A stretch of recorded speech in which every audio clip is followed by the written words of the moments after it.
Olá, chegou a hora de você ficar muito mais informado na TV digital e na internet. Vamos aos destaques desta edição. Seleção brasileira de basquete masculino faz treino diferente na reta final de preparação para a Copa América.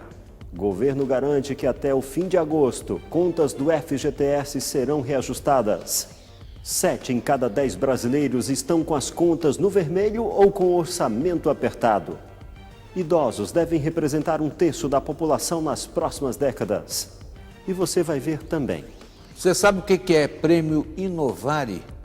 Uma rápida pincelada. É uma premiação, uma distinção que é feita a um belo trabalho jurídico. Você sabe que nós do Vale do Paraíba estamos representados no Prêmio Inovare desta edição. Estamos recebendo aqui o professor Hernânia Sagra, da Unital, e o aluno, jornalista, agora nosso futuro colega advogado, Marco Limão. Eles estão aí com esse trabalho maravilhoso, né? Que vai, tenho certeza, ficar bem posicionado no Prêmio Inovare desse ano. Nós vamos falar sobre esse trabalho já, aqui. Estas e outras informações você confere a partir de agora no Repórter Setorial, que já começou.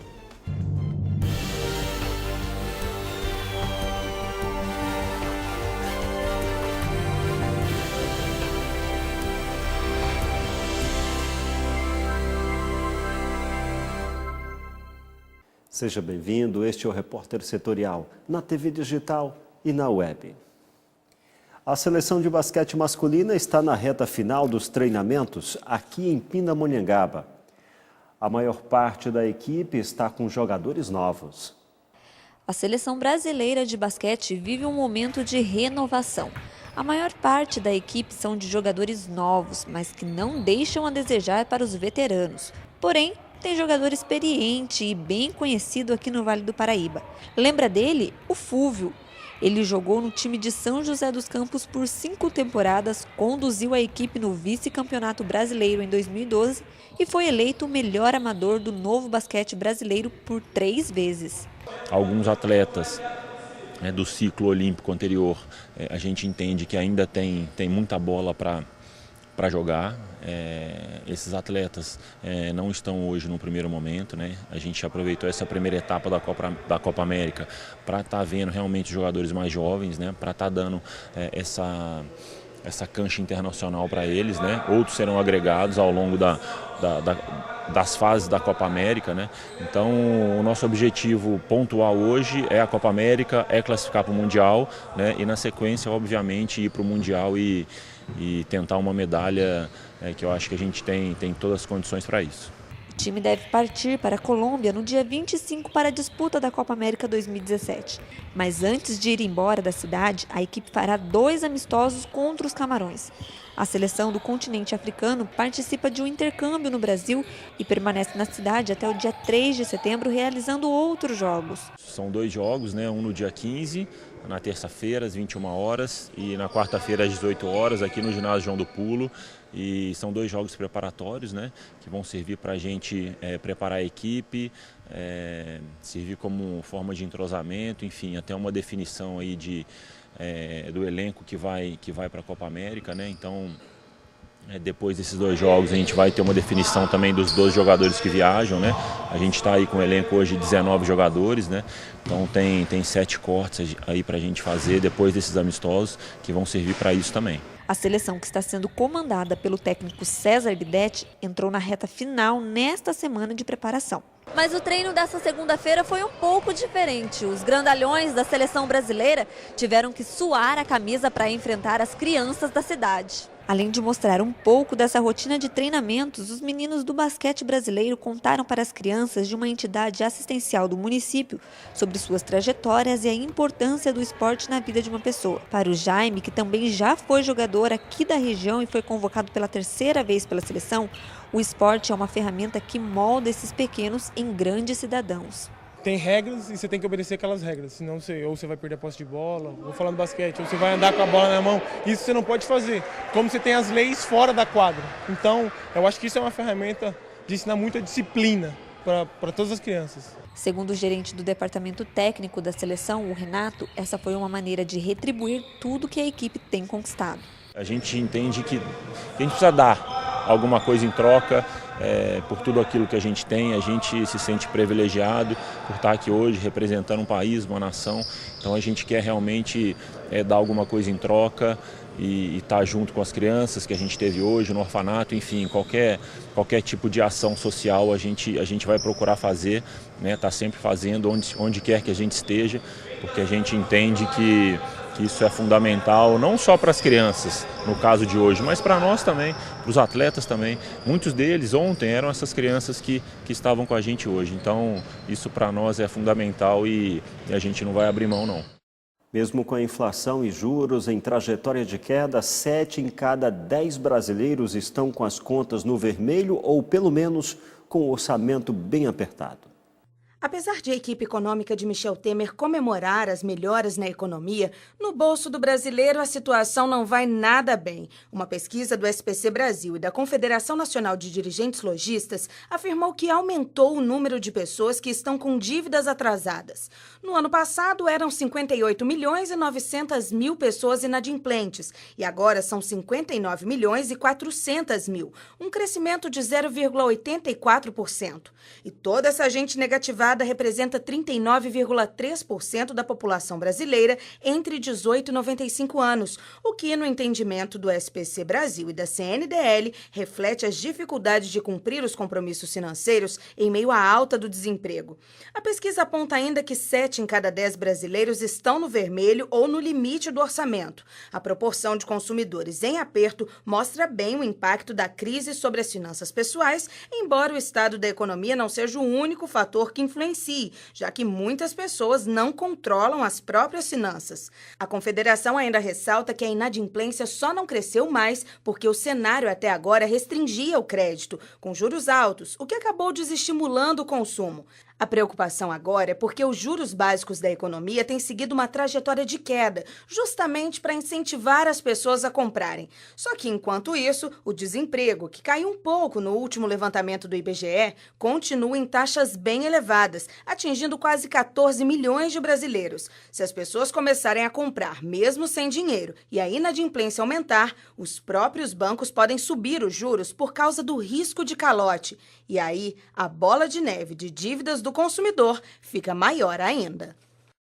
Agora o montanhista Cristiano Miller conta um pouco de sua experiência para o Repórter Setorial.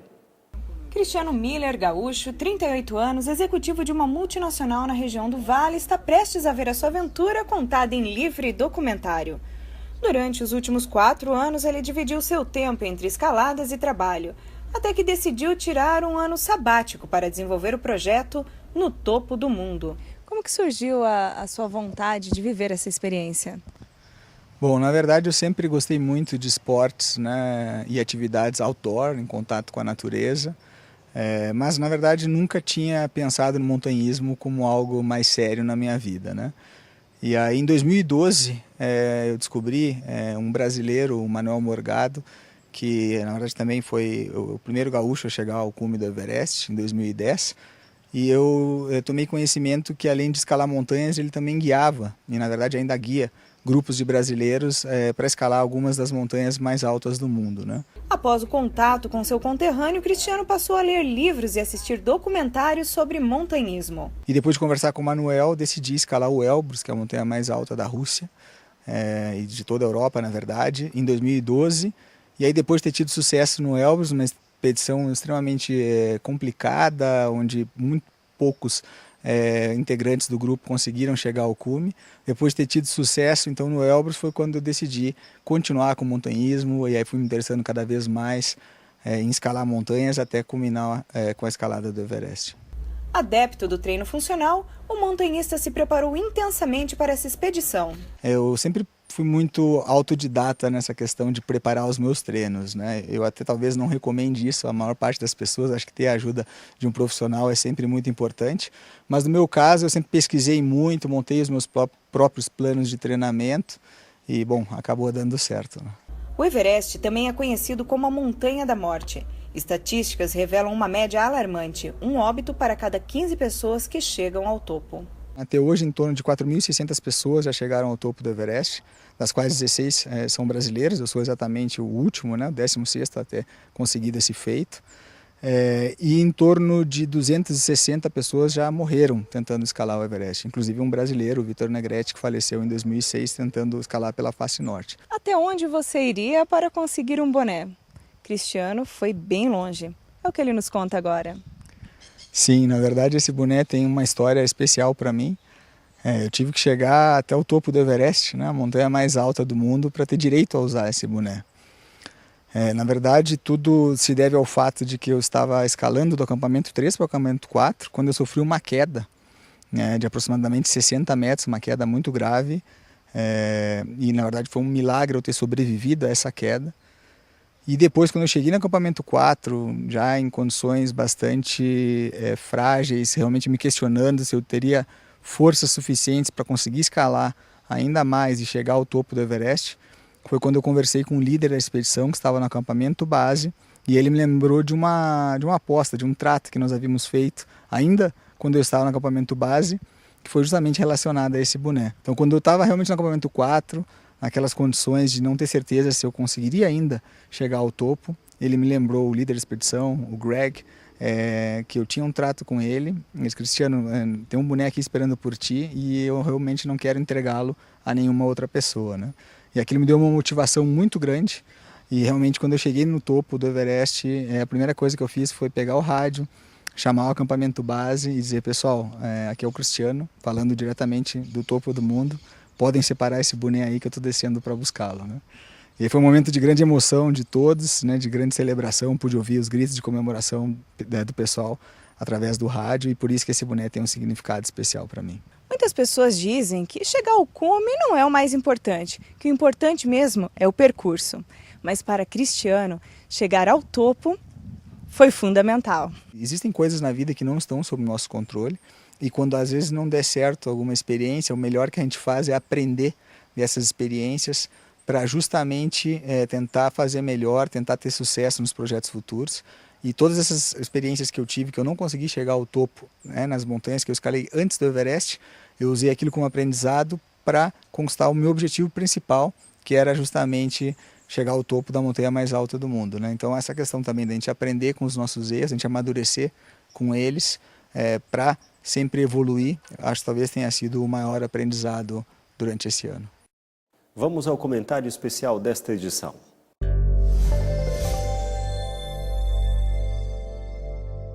Amigos, diante da situação absurda de falência do Rio de Janeiro, chegando aí a pagar salários atrasados durante a noite e madrugada para ganhar mais um dia depois de vender a folha de pagamento para o Bradesco, o que, aliás, é visto como coisa razoável na medida em que resolve esse problema grave do funcionalismo fluminense, mas, em ironia do destino, o governador resolve fazer uma licitação para alugar um jatinho por R$2,5 milhões de reais. Isso, de certa forma, representa um absurdo, um descalabro, né? E o Ministério Público decidiu, então, instaurar um inquérito para verificar essa situação. E penso eu, a essa altura, não é para menos, né? Porque o governador disse que não sabe o que vai fazer para pagar agosto e pagar o 13º do ano passado. É demais, né?